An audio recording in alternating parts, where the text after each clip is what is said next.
When we speak of the father wound, we are not only speaking of the man who raised you or the one who failed to. We are speaking of an archetype, a primordial pattern living in the human soul for thousands of years. When this pattern becomes twisted, missing, violent, silent, or unpredictable, the child loses more than a parent. The psyche loses its first meeting with order, direction, and inner authority. For the empath, this wound cuts deeper than many know because the empath does not just notice the emotional weather of childhood. They become it. They drink the quiet shaking in a parent's voice, the unspoken strain in home, the unseen weight that banishes softness. They breathe the air long before they can speak a single word about it. You may believe your turmoil started in adulthood, when life pulled you apart, when every feeling came with crushing force. But your turmoil was born in much earlier rooms, in moments you felt responsible for steadying a parent who could not steady themselves. It was not the event that wounded you. It was a story your psyche had to invent to survive it. The growing mind of the empath says, if I feel everything, maybe I can stop the storm. If I sense the dangers, maybe I can stay safe. So you learn to overfunction with feeling while the adults underfunctioned. This pattern roots itself so deep in the unconscious that you may spend years mistaking hypervigilance for love or emotional work for connection. The father wound is not only about the father.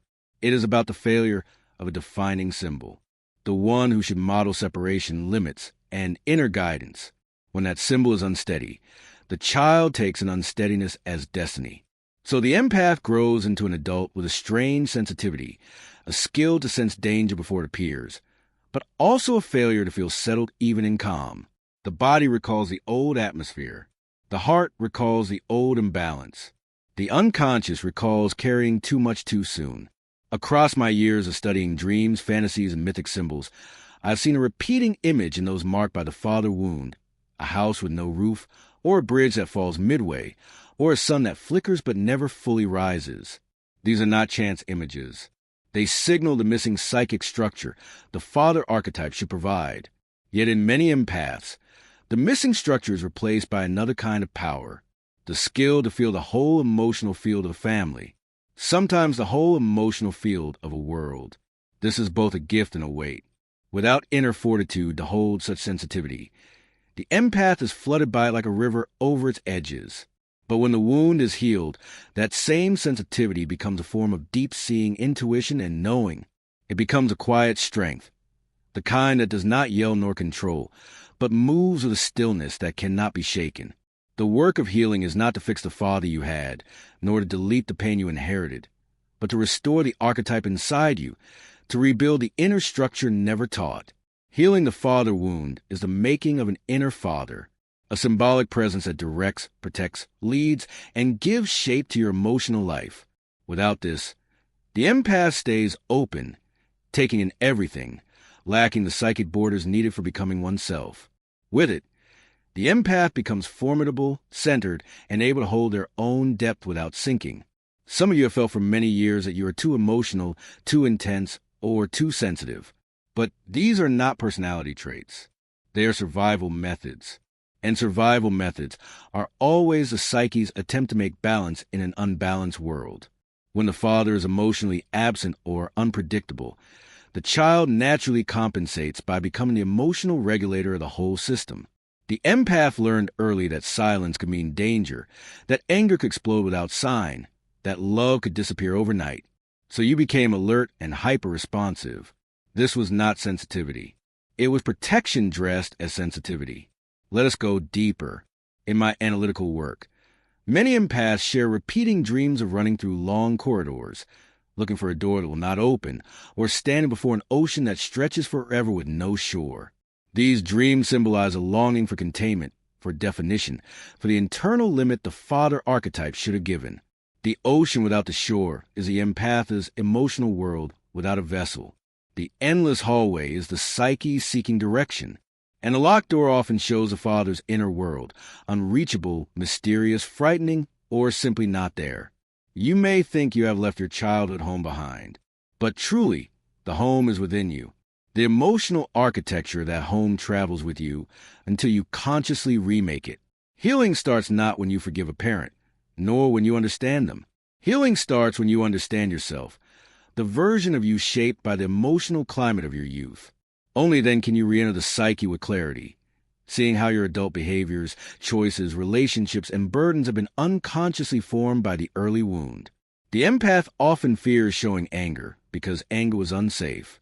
They fear having needs because needs were ignored. They fear being too loud, too seen, or too demanding because childhood taught that survival meant softness, agreement, and quiet. So the adult empath becomes passive where they should stand firm, self-sacrificing where they should choose themselves, and forgiving where they should draw lines. All these are signs not of weakness, but of a wounded archetype. But let us see a deeper truth. Every wound is also an initiation. In mythic traditions, the wounded initiate becomes a healer. The seer, the one who can enter the underworld and return with knowledge. The father wound, when consciously woven in, creates in the empath a kind of inner solidity not learned from books or teachers. It is born from surviving chaos and refusing to let chaos name you. You may remember moments you felt you had no choice but to hold everything together. You may have been a child who comforted siblings, who calmed a distressed mother, who watched the emotional storms of a volatile home. In these moments, your psyche formed an early belief. If I do not carry the weight, no one will. This belief follows the empath for decades, showing in adult relationships where you become the emotional anchor, the healer, the forgiver, the one who understands even when you are not understood. But the unconscious truth is simple. You are replaying the original atmosphere, repeating the ancient pattern until you bring it into light. Healing the father wound means seeing that the child inside you is still trying to prevent the old storm. They are still waiting for danger. They are still waiting for someone to hold the structure no one held for them. When you bring compassion to this inner child, when you say you are safe now, the burden starts to dissolve. Not instantly, not all at once, but slowly as the psyche learns a new pattern. Consider the archetype of the wise elder, a returning figure in dreams and myth who stand for inner guidance, direction, and discernment. For many empaths with father wound, this archetype stays asleep, hidden under layers of fear, shame, or emotional tiredness. When the father archetype is wounded outside, the inner wise guide cannot fully form. But when healing begins, this archetype wakes. It appears not as dominance or authority in the outer sense, but as an internal compass, a voice that says, you know your path. You can trust your perception. You can set boundaries without apology. This inner voice does not shout. It speaks with certainty, and its coming marks a change from emotional chaos to quiet inner strength. When the empath strengthens this inner structure, their sensitivity becomes directed, not chaotic. Their intuition becomes clear, not overwhelming. Their feelings become messages, not storms. Now let us speak of shadow. For many empaths, the father becomes a shadow figure. Not always because he was terrible, but because he represented something the psyche could not grasp or weave in. A father who is physically present but emotionally absent becomes a puzzle the child cannot solve. The shadow grows in the silence, in the unpredictability, in the unspoken rules that run the home, and the empath drinks not only the father's presence but his absence. This absence becomes a strong psychic mark, a void that whispers into adulthood. You are alone in the world. You must carry everything yourself. But the shadow is not the enemy. The shadow is the teacher. To heal the father wound, you must enter this shadow, not to blame, but to understand. You must ask the unconscious, what story did I create to survive? What roles did I take that were never mine? What burdens did I inherit that do not belong to me? These questions do not seek to rewrite the past, but to reclaim the psyche from the past. Some of you may feel a deep sorrow in touching this wound, sorrow for the childhood you never had, sorrow for the protection you never received, sorrow for the stability you wanted but never found. This sorrow is not your weakness. It is the opening of the gate. Sorrow is the doorway through which strength starts to form. The child who is denied guidance mourns, and the adult who comes from that mourning is the one who becomes able to guide themselves. The empatha's chaos, the emotional flooding, the sensitivity that feels like a curse, the lack of borders, the trouble trusting oneself. All these dissolve not through pushing down, but through integration. You do not heal by becoming less sensitive. You heal by becoming more structured, more anchored, more centered. This is the paradox. The empath becomes powerful not by numbing their feelings, but by growing an inner father strong enough to hold them. And when that inner father wakes, your chaos becomes something else entirely. It becomes sight. It becomes intuition. It becomes clarity. It becomes a quiet, unmoving strength of someone who has walked through emotional storms and has nothing left to fear. As we go deeper into this inner land, I want you to grasp something essential. The father wound is not healed by intellectual study alone. You cannot read your way into integration. You cannot simply decide you are no longer touched by what happened. The unconscious does not answer logic. It answers experience, symbol, and emotional truth. This is why so many empaths find themselves repeating the same relationship patterns even after years of awareness. The mind understands, but the psyche has not yet reorganized itself. What does it mean to reorganize the psyche? It means the old emotional blueprint, the one written in childhood shaped by unpredictability, silence, violence, emotional coldness, or the absence of attunement, must be replaced with an internal architecture able to hold your depth. This restructuring does not happen suddenly. It unfolds like a long dream, slowly showing deeper layers of meaning. For many empaths, the first stage of this reorganization often shows as an inner collapse, not a collapse of weakness, but a collapse of the false self built for survival. You may experience moments when your old ways of coping suddenly stop working. The relationships you once allowed become unbearable. The caretaking roles you once accepted drain you to emptiness. The emotional weights you once carried easily suddenly feel impossible to bear. Do not mistake this collapse for failure. It is the psyche refusing the old architecture. It is the unconscious saying we cannot continue this way. Something must change. In this sense, the collapse is the start of the return, not the dramatic return the world sees, but the quiet inner return only the soul can feel. The father wound often shows as an internalized authority figure who is either too far or too harsh. You may hear it as a voice in your mind that tells you not to trust your feelings, to stay quiet, to avoid conflict, to shrink your needs. This voice is not yours. It is a psychic echo of the father you knew, or the father you imagined, or the father you feared. Healing begins when you see that this voice is no longer needed, that it belongs to a past world that no longer rules your life. But the psyche does not simply remove this figure. It changes it. The harsh inner critic becomes the inner guide. The absent father becomes the inner presence. The unpredictable authority becomes the steady inner compass. This change is not symbolic. It is psychological reality. You are creating inside yourself what the outer world cannot give. Let us reflect through the lens of dreams. For dreams are the psyche's language of truth.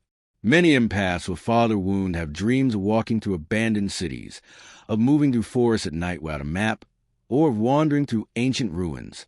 These landscapes show the unconscious structure of the father archetype, neglected, forgotten, or never built. But the dreamer keeps walking. This is important. It shows the soul's instinctual drive toward wholeness, even without outer guidance. Sometimes the dream suddenly shifts, and the dreamer finds a torch, a lantern, or a single beam of light cutting through the dark. This light is the arrival of the inner father, the spark of direction that starts to form as you turn inward.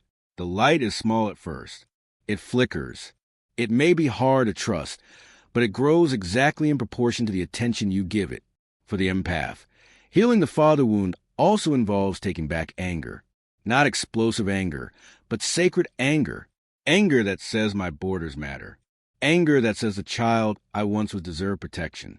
Anger that says I will no longer abandon myself to earn acceptance. This anger is not destructive. It is restorative. It rebuilds a fallen inner structure by affirming what should have been affirmed long ago.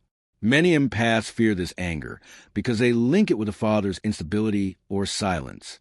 But your anger is not your father's anger. Your anger is the voice of self, the inner truth, the inner authority, the inner source of direction. When this anger is seen, not acted out wildly, but held with awareness, it becomes the strongest friend in your healing. It becomes a force that builds the border your childhood never had. One of the most profound realizations in this process is that the father wound often makes the empath seek outer fathers in adulthood, partners, mentors, friends, even spiritual leaders, hoping it will give the stability or validation missing in childhood. But no outer figure can heal the inner absence. They can inspire it, support it, mirror it, but they cannot finish it. This is the task of individuation, to become your own father, your own authority, your own anchor. And yet, this does not mean you must reject relationships. Quite the opposite. When the father archetype is restored inside, you become able to form relationships that are balanced, mutual, and grounded. You no longer choose partners who copy the wound. You no longer allow the emotional instability you grew with. You no longer mistake intensity for love. You no longer abandon yourself to keep peace. When the father wound is healed, the empath stops carrying people and starts walking beside them. You no longer take responsibility for the feelings of others. You no longer become a container for chaos that is not yours. Instead, your sensitivity changes into discernment, the skill to know what is yours to hold and what is not. Let us consider the archetype of the sovereign not as a patriarchal figure, but as a psychological symbol of inner leadership. In your wounded state, this archetype stays asleep, overshadowed by fear, self-doubt, or the lack of internal direction. But when you heal the father wound, the sovereign awakens. This is not about dominance or superiority. It is about inner rulership, the skill to make choices without falling into guilt, the skill to stand firm without apology, the skill to stay steady even when others project their wounds onto you. The empath who heals the father wound does not become harder. They become clearer. Their borders are not walls. They are windows through which the soul can breathe. They are not blocks to love. They're the frame that lets love flow without drowning them. There's a moment in the healing process where the empath starts to feel something unfamiliar, a sense of inner solidity. It may appear softly, like the feeling of standing on new ground. It may appear as a sudden clarity about what you will no longer accept. It may appear as a quiet confidence that does not need approval. This is the waking of the inner father. It is the moment when the child within you knows they are no longer alone. Often this moment comes after a time of intense inner conflict. The psyche does not let go of old patterns easily. It tests the new structure. It revisits old loops. It triggers familiar fears. This is not going backward. It is integration. The psyche is making sure the new inner architecture is stable before it fully commits to it. In analytical psychology, we call this the tension of the opposites, the experience of holding both the wound and the healing at once, of feeling both the chaos and the rising strength. If you stay present through this tension, something remarkable happens. The psyche produces a third thing, a new whole, a deeper embodiment of the self. This whole is a quiet inner strength that emerges when the father archetype is restored. This inner strength is not loud. It does not need to prove anything. It is not easily provoked. It does not collapse when someone withdraws love. It does not chase validation. It does not sacrifice itself to keep peace. It simply stands still, anchored, aware. Let us look now at the empath as chaos through the symbolic lens of alchemy. The chaos is the prima materia, the raw, unstructured emotional stuff that holds a potential for change. In alchemy, this chaos is not thrown away. It is cooked, distilled, purified. The fire that changes, it is consciousness, your willingness to face your wound without turning away. The vessel that holds the chaos is the inner father, the structure, discipline, and direction that let the psyche refine itself. When the empath starts this alchemical process, their chaos no longer floods them. It becomes a material from which wisdom is made. Your sensitivity becomes intuition. Your emotional depth becomes discernment. Your vulnerability becomes strength. Your past becomes knowledge, not a prison. The healed empath does not lose their softness. They gain a backbone. They do not stop feeling. They stop absorbing. They do not retreat from the world. They walk into it with clarity. In many ways, the father wound is the soul's first initiation. It initiates you into depth before you are ready. It forces you to understand complexity long before you have the tools to hold it. And yet, it also prepares you for a kind of power that is rare. The power to sense the emotional truth under surfaces. The power to navigate the unconscious. The power to see what others cannot. This is why the empath's path is not one of weakness, but of transformation. The wound that once unbalanced you becomes a fire that wakes you. The absence that once shaped you becomes a space where your true self appears. The chaos that once scared you becomes a material from which inner strength is built. And slowly, as the psyche reorganizes, the father wound no longer feels like a wound. It becomes a doorway, a threshold into a deeper, wiser, more integrated version of yourself. As this inner journey continues, you may start to notice a subtle but deep shift. The things that once triggered you no longer break you. The people who once unbalanced you no longer define your worth. And emotional storms that once felt unbearable now move through you without destroying your center. This is a quiet revolution that happens when the father archetype starts to wake within. At this stage of healing, something paradoxical begins. The empath who once saw the world mainly through emotional absorption starts to see the world through clarity. The hyper-attunement that once made you feel responsible for everyone's discomfort becomes the very sensitivity that lets you understand human nature with extraordinary depth. And this depth no longer frightens you. It steadies you. For many empaths, this is a moment when they stop running from their interior world. Instead of escaping their intensity, they step into it with awareness. Instead of fearing their own emotional storms, they see them as waves moving toward revelation. This shift marks a move from unconscious suffering to conscious transformation. At this stage, dreams often become more vivid, symbolic, and guiding. A recurring dream among those healing the father wound is the appearance of a mountain. In earlier parts of the journey, the mountain may seem distant, covered in fog, or impossible to climb. But as the inner father strengthens, the mountain becomes clearer. You may dream of standing at its base, feeling a sense of readiness you have never felt before. The mountain symbolizes the self, the final goal of individuation, and the act of climbing shows the slow integration of your inner landscape. Sometimes the father figure appears directly in the dream, not necessarily as your actual father, but as an elder, a guide, a mentor, or even mythic figure like a warrior or king. This does not mean your father is suddenly being idealized in your psyche. Rather, the psyche is revealing that the inner masculine principle, your sense of direction, agency, and authority is starting to reorganize itself. This is also the stage when you start to reclaim parts of yourself that were suppressed in childhood. You may rediscover your natural assertiveness, your intuitive borders, your desire for stability and structure, or your skill to make choices without falling into guilt. These qualities were always within you, but they were buried under the emotional weight of the wound. You must understand, when the father archetype is wounded, the child takes on a lack of direction. But when the father archetype wakes, you start to feel something you may not have felt since childhood. Permission to trust yourself. Permission to make choices that honor your inner truth. Permission to walk away from relationships that shrink your soul. Permission to protect your energy. Permission to exist. This waking does not happen suddenly. It happens symbolically. You may feel drawn to clean your living space, not from compulsion, but because your psyche is clearing internal clutter.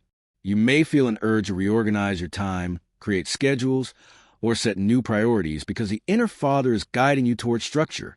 You may feel less tolerant of chaos, drama, or inconsistent behavior because the inner father does not negotiate with disorder. These outer changes mirror the internal rebuilding happening. Now, let us turn to one of the most profound aspects of this healing, the recovery of the inner voice. For many empaths, the father wound silences the voice of self. You learned early that speaking your truth could cause anger, disappointment, withdrawal, or punishment, so you became quiet. You learned to speak gently so as not to disturb the fragile atmosphere. You learned to whisper your needs. You learned to soften your feelings so others would not retreat. But the self does not whisper. It speaks with clarity, even when soft. And as the father archetype heals, a new kind of voice starts to emerge inside you, one that does not shake or apologize. This voice is not aggressive. It is precise. It tells you what you need. It tells you what is true. It tells you when something is harming your spirit. It tells you when you are abandoning yourself. It tells you when you must walk away. This is the voice buried under childhood instability. It is the voice that rises when you are no longer living in the emotional imprint of your father's shadow. It is the voice of inner authority, the very thing the father wound once damaged. When this voice emerges, the empath starts to feel a kind of quiet power hard to describe yet unmistakable. When you experience it, you no longer react impulsively. You respond with intention. You no longer carry what is not yours. You release it with clarity. You no longer fear disappointing others. You honor yourself without guilt. This transformation often leads to changes in relationships. You may find that people who once relied on your emotional labor start to pull away, not because you have done anything wrong, but because you are no longer available for their unconscious taking. The empath's healing removes the energetic invitation for exploitation. This is not loss, it is alignment. You may also notice new kinds of people entering your life.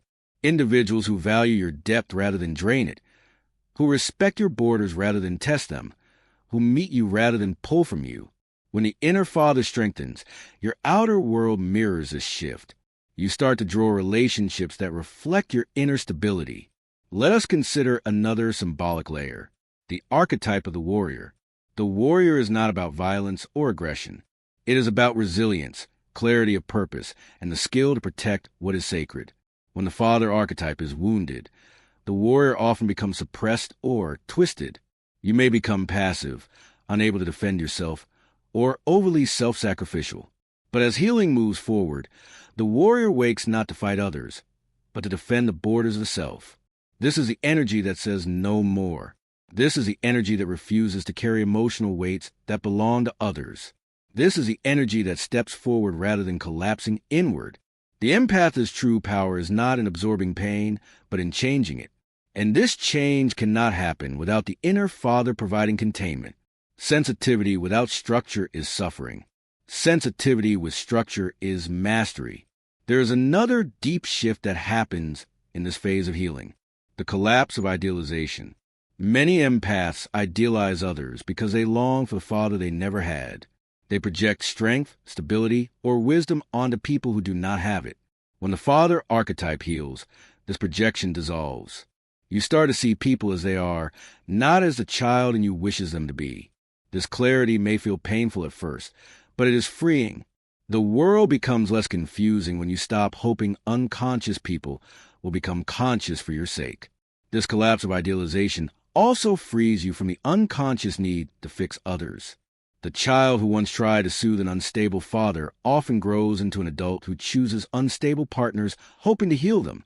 But once the father archetype is restored inside, the psyche no longer seeks outer redemption. You are no longer drawn to emotional chaos. You are drawn to emotional integrity. This stage of healing also brings a deeper understanding of your personal history. You start to see your father not just as a man he was, but as the man shaped by his own wounds, his own unmet archetypes, his own unconscious patterns. This does not excuse his failures, but it puts them in context. Compassion rises not from denial of the pain, but from understanding the line of suffering. You are the one breaking this line. You are the one ending the passing of unconscious wounds. This is why the empath's healing is so important. You are not only healing for yourself, you are healing for the generations before you and the generations after you. The father wound often spans decades, sometimes centuries, moving from father to son, father to daughter, unconsciously shaping the emotional DNA of a family. When you bring awareness to this wound, you are not simply healing your own psyche. You are changing an ancestral pattern. At this stage, your relationship with your inner masculine starts to change. You no longer see strength as hardness. You no longer see authority as domination. You no longer see guidance as control. Instead, you start to embody a form of inner masculinity that is steady, grounded, protective, and intuitive. This is the masculine principle in its healed form. The sovereign, the warrior, the guide, the guardian. When this principle wakes within the empath, something extraordinary happens. You feel a deep sense of safety within your own body. Safety not because the world has changed, but because you have changed. Safety because you are no longer at war with yourself. Safety because you have become the presence you once longed for. Safety because the inner father is no longer silent. And from this safety comes a new form of sensitivity, one that is not chaotic, but crystalline. You start to perceive feelings without drowning in them. You start to sense truth without absorbing its weight. You start to navigate relationships with both compassion and clarity. You start to feel deeply without losing yourself. At this stage, the empath finally meets a version of themselves that feels unfamiliar. The version that is not afraid of abandonment, not afraid of disapproval, not afraid of conflict, not afraid of disappointing others, not afraid of being seen, not afraid of being powerful. Fear dissolves not because life becomes easier, but because the father archetype within you becomes stronger. You no longer look outward for protection. You look inward and you find it. This is the birth of quiet inner strength. As we reach the final movement of this inner journey, I want you to slow your breath and let the psyche settle. What we are nearing now is not just insight, but transformation. The kind that comes only when awareness sinks from the mind into the marrow of your being. Healing the father wound is not about changing the father you had, but about becoming the inner father your soul always needed. And when this process reaches its depths, the empath undergoes a change so quiet, so steady that the outer world often misses its size. It is here that the empath starts to feel a new kind of foundation under their feet. This is not the unsteady ground of childhood, not the emotional quicksand of relationships defined by imbalance, not the hypervigilant stance of a child watching the air for danger. This foundation is internal. It is built from the rebuilt archetype of the father, the inner principle of stability, direction, discernment, and containment that was once missing. When this foundation becomes secure, something remarkable unfolds. Emotional chaos that once seemed uncontrollable becomes navigable. You feel something shift inside. Not a dramatic surge of power, but a steady, unwavering presence. It is the same presence that ancient myths call the inner guardian, the one who watches, protects, and guides without force. You start to sense this guardian not as a fantasy, but as a lived reality. This internal guardian lets you experience your feelings differently. Anger no longer threatens to flood you. It becomes a messenger. Sadness no longer feels like an abyss. It becomes a movement toward truth. Fear no longer paralyzes. It becomes a call for awareness. The empath does not lose emotional intensity. You gain emotional leadership. You become the one who holds your experience rather than being held hostage by it. In this phase, many empaths report feeling a sudden freedom from guilt, not the absence of moral responsibility, but the release of inherited guilt that was never theirs.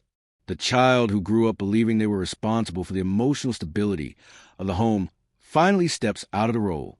The adult who tried to fix, soothe, or rescue others from old patterns starts to see that this was not love. It was survival replayed. When this guilt dissolves, the empath's borders undergo a change.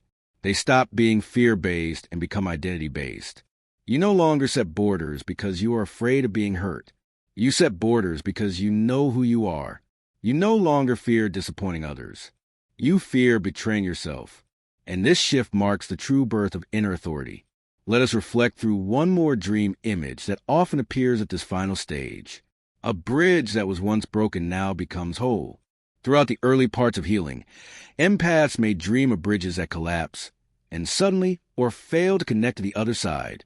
These bridges show the fractured link between the conscious and unconscious, between feeling and structure, between the self and the father archetype. But as healing deepens, the dream changes. The bridge becomes sturdy, well-lit, or newly made. Sometimes the dreamer finds themselves walking across it easily. This dream shows integration. The psyche is no longer divided. The child and the adult are no longer at war. The emotional body and the rational mind are no longer split. The father archetype is no longer wounded, and the empath is no longer lost in the maze of other people's needs. At this stage, the empath finally confronts one of the most profound illusions made by the father wound. The belief that you must earn love through effort, emotional labor, or self-sacrifice. This illusion dissolves as the inner father grows stronger, because the inner father does not ask the child to earn love. He provides direction, not conditional affection. He gives structure, not emotional lack. And when you take in this presence, you see that love that must be earned is not love at all. It is dependency disguised as devotion.